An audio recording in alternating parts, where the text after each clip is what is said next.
sais quoi, on sert à rien. On sert plus à rien. Les habitants des quartiers, ils ont même plus l'espoir qu'on vienne les aider, c'est fini. Arrête-toi! Arrête-toi! Arrête-toi, discute! Individu en fuite! Bonjour à tous, c'est Simon et je suis avec vous pour vous parler de Bac Nord, un des films français les plus attendus de l'année, qui a déjà été plusieurs fois repoussé du fait de la situation sanitaire, et donc on était très curieux non seulement de découvrir, et puis aussi de pouvoir partager avec vous, parce qu'il y a plein de choses à en dire sur le film lui-même et autour du film. Pour commencer, qu'est-ce que c'est Bac Nord? C'est donc un polar, c'est un thriller qui se situe à Marseille, aux côtés de la BAC qui donc officie dans les quartiers nord et qui est aux prises avec une situation sociale qui est extrêmement tendue, avec une criminalité qui est galopante et tout simplement avec des pressions et des tensions qui vont faire progressivement basculer les membres de de la BAC dans, on va dire, quelque chose, d'abord une zone grise et puis une zone plus du tout grise, très très noire, et ce qui va déboucher sur un scandale qui est tiré de faits réels, puisque ce scandale il a éclaté en 2011-2012 et il a amené 18 officiers de police à être jugés. Ça a été une affaire retentissante, extrêmement grave, qui a eu beaucoup de ramifications au sein de la police nationale en France. Bref, c'est donc de tous ces éléments, de ce contexte que s'inspire le film de Cédric Jiménez. Cédric Jiménez, c'est un réalisateur qui a plutôt travaillé du côté de l'action, du polar, aussi du film historique. Il a une filmographie qui est encore, j'ai envie de dire, relativement jeune, mais déjà assez variée. Il a coécrit plusieurs de ses films avec sa partner in crime, Audrey Diwan, qui est également réalisatrice. Elle a fait un très beau drame romantique qui s'appelle « Mais vous êtes fous », je vous le recommande chaleureusement, c'est une très belle surprise. Mais bref, on parle de Bac Nord. Mais écoutez, Bac Nord, il faut déjà le dire, c'est un film qui est sacrément bien foutu. Je sais que vous êtes nombreux à nous dire « Ouais, mais le cinéma français, je le trouve pas assez ambitieux » ou « Je le trouve pas très bien foutu, etc. etc. » Bon, et encore une fois, rappelez-vous que quand vous dites ça, vous dites des âneries. Bac Nord en est une nouvelle preuve. C'est un film qui techniquement, formellement, est particulièrement maîtrisé. Que ce soit le découpage, la photo, le montage, c'est très très impressionnant ce qu'a réussi à faire Jiménez, vraiment. Je trouve que c'est très très beau plastiquement. Et puis surtout, comme c'est un film qui entend quand même nous donner pas mal de tension et d'adrénaline, il faut noter que très sérieusement, qu'est-ce que ça envoie de ce côté-là. On a vu des petits extraits pendant la promotion du film, ça a déjà été pas mal discuté quand il a été montré. Il y a au cœur du long métrage, on va dire un vrai grand morceau de bravoure, une opération de police qui tourne mal et qui dure longtemps. Enfin, c'est une scène vraiment qui s'étire, et où la situation dégénère. C'est d'une intensité assez rare au sein du cinéma hexagonal. Ça fait plaisir à voir. Et pour autant, j'ai pas eu l'impression de voir une resucée du cinéma américain. J'ai pas eu l'impression de voir quelqu'un qui se dise je dois faire mon Michael Mann, mon Hit ou mon que sais-je. Non, le film a une véritable identité. Il essaye en permanence de toujours se demander comment capter la lumière de Marseille, comment filmer les quartiers de Marseille. Bref, être un film et de son époque et de l'endroit qu'il filme, c'est toujours une ambition intéressante et ça fonctionne dans le film. Il est très intense, oui, encore une fois, je vous dis, si vous avez envie de vous prendre un polar qui vous met un gros coup de boule, en voilà un qui ne le fait pas à moitié, il faut le souligner. C'est vraiment un exercice de style qui est accompli ici avec pas mal de brio. Il faut parler également des comédiens et des comédiennes parce qu'ils sont absolument tous excellentes, très bien dirigés, même ceux qui sont un tout petit peu moins bien servis par le scénario parce qu'il y a quelques faiblesses de ce côté-là, mine de rien, je trouve qu'ils sont très très bien incarnés. Il y a Gilles Lelouch en tête, évidemment, qui est physiquement très très affûté, qui est assez redoutable dans le film, qui est à la fois très impressionnant mais aussi assez touchant. C'est intéressant de voir comme il monte en puissance de plus en plus Lelouch et je pense notamment depuis qu'il est passé à la mise en scène avec Le Grand Bain. Là c'est moi qui fais de la théorie au doigt mouillé, je dis peut-être des conneries, mais c'est à se demander aussi si le fait de pas travailler des deux côtés de la caméra ne l'affine pas aussi beaucoup en tant qu'acteur. Parce que vraiment, il a jamais été mauvais, Lelouch, mais je le trouvais souvent pendant longtemps un peu cantonné à un certain type de caractère, de personnage, et là je trouve qu'il a une versatilité, une énergie, et encore une fois une précision dans son jeu qui sont admirables. Karim Leclou, comme d'hab, c'est un type, c'est invraisemblable, il peut tout jouer, il jouerait des pantoufles, t'aurais envie de pantoufles. Enfin non, il est parfait, cette comparaison est complètement nulle. Mais voilà, il s'adapte brillamment, je trouve, toujours aux matériaux qu'il a en face de lui. Dire un petit mot aussi de François Civil, qui moi m'intéresse pas mal parce qu'il fait un truc qui est quand même pas évident, c'est de jouer avec l'accent. Et moi qui aime bien prendre des accents pour dire des conneries, je sais que je le fais mal et que c'est pas facile à bien faire. Et écoutez, mine de rien, il le fait pas mal du tout. Et moi j'ai toujours envie de rappeler ça, que ça a l'air tout bête, mais jouer un personnage avec un accent, ça n'est pas évident, c'est complexe, ça demande une certaine rigueur, d'essayer de ne pas tomber dans la caricature, parce que sinon c'est terrible, c'est ridicule, je ne vous le fais pas dire. Tu trouvais pas ça bizarre qu'on se touche les hommes en parlant de Picasso?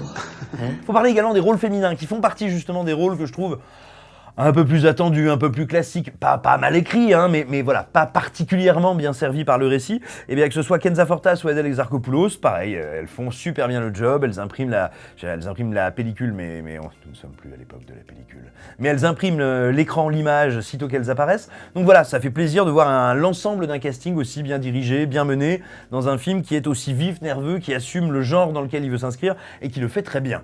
Maintenant, vous le savez peut-être, que ce soit avant que le film sorte, de par les événements et le décor qu'il dépeint, et surtout quand il a été présenté à Cannes, le film a été, alors pour résumer, je résume grossièrement, hein, taxé d'être, on va dire, un film de droite, d'être un film qui donne une image extrêmement biaisée de la réalité sociale qu'il dépeint, et oui, et d'être en gros, de donner de dresser un portrait potentiellement problématique des banlieues et des quartiers populaires, et un portrait discutable des forces de l'ordre.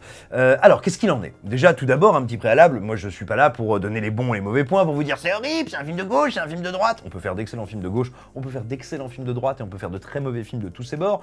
J'ajouterais aussi que, pour ma part, même si je suis en désaccord avec plein de partis pris du film, moi j'aime bien être en désaccord avec un film que je trouve bon, je trouve que c'est toujours très excitant et stimulant. Donc voilà, l'idée n'est pas de venir taper sur Bac Nord à bras raccourcis, mais plutôt de rappeler les termes du débat. Les termes du débat, quels sont-ils? On a d'abord reproché au film, on va dire, d'être profondément en empathie avec ces personnages de flics et de renvoyer à une notion de totale adversité, presque inhumanité, pour ne pas dire bestialité. Je vais dire inhumanité parce que pour le coup, je pense pas que le film ait de délire raciste du tout. Qu'il puisse être maladroit sur certains points, ça me semble une évidence. Je crois pas qu'il développe un discours raciste, je pense que c'est pas vrai. Mais en revanche, oui, le fait est que les trafiquants, caïds, ce que vous voulez, et en général, les habitants des cités à Marseille, dans le film, sont représentés purement et simplement comme des barbares. Or, il est questionnant de se dire, tiens, comment ça se fait qu'on va nuancer à ce point-là ces personnages de flics et pas ceux-là? Alors, déjà, calmons un peu le jeu, hein, j'ai envie de dire, c'est une des règles du genre du film policier. On est en empathie avec les flics. Il y a des films qui s'intéressent, qui sont des films de gangsters, et il y a des films de flics. Bah là, on est clairement dans un film de flics. Ça veut pas dire que ça excuse tout ou quoi que ce soit, mais voilà, c'est un parti pris, c'est un genre avec des codes. Maintenant, là où ça interroge un petit peu, là où il y a peut-être des questions à se poser, c'est pas uniquement en regardant Bac Nord, c'est en se questionnant un peu sur les représentations dans le cinéma français, en général. Par exemple, il est quand même frappant de voir à quel point on fait des films de flics en France.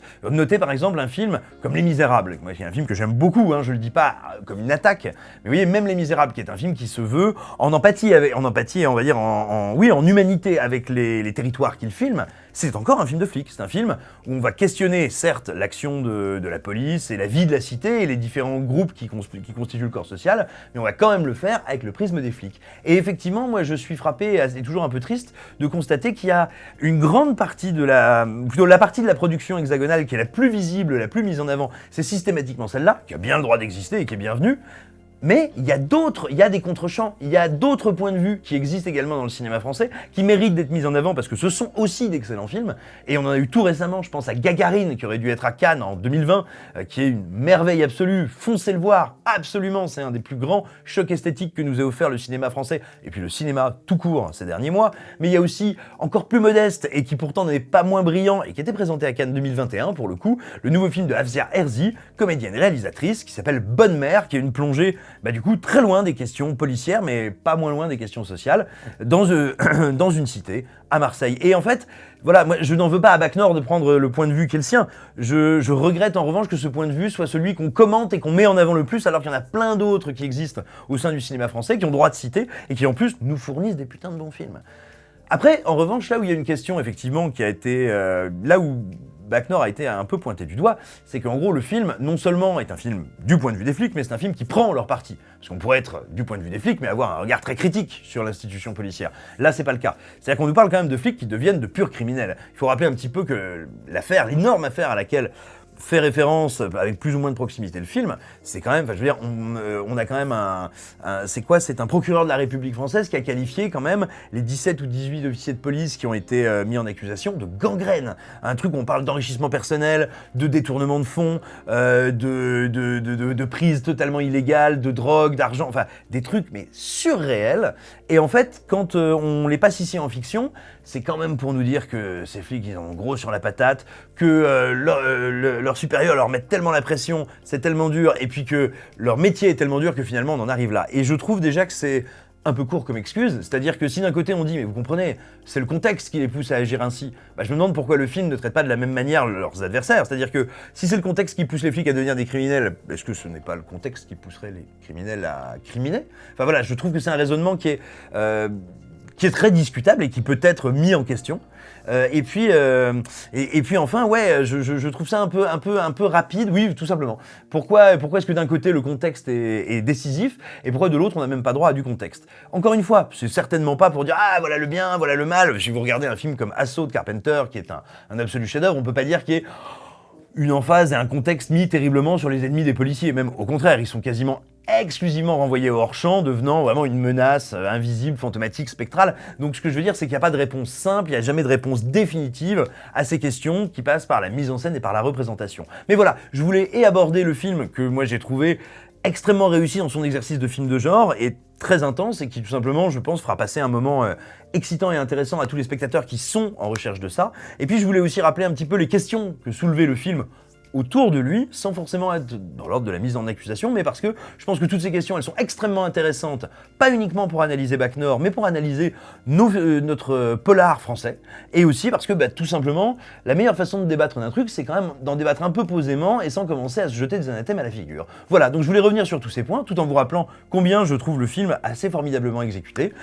Et puis écoutez, vous pouvez également retrouver notre critique qui est en description de cette vidéo sur le site Écran Large. Vous pouvez évidemment soutenir Écran Large, nous donner des sioux, les envoyer à l'arc, vous pouvez vous abonner à cette chaîne, taper sur la cloche pour ne manquer aucune de nos vidéos, la commenter, nous dire des choses gentilles, nous dire des choses méchantes.